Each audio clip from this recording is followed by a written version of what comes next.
In front of me is REALME Narzo 60, and today I would like to show you how you can switch on and use voice typing.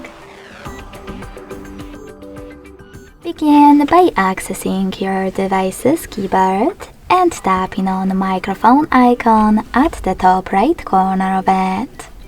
If it's not visible, click on this gear instead. Now select voice typing and tap on the gray switcher next to use voice typing to activate it. Then go back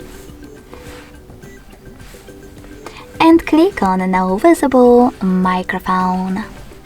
If you never used it before, select while using the app in the pop-up and wait for Speak Now command. Then start typing. As you can see, voice typing is on. In order to stop, click on the same microphone again.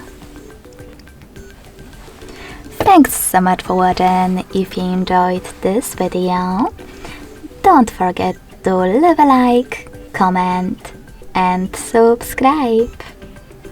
Bye!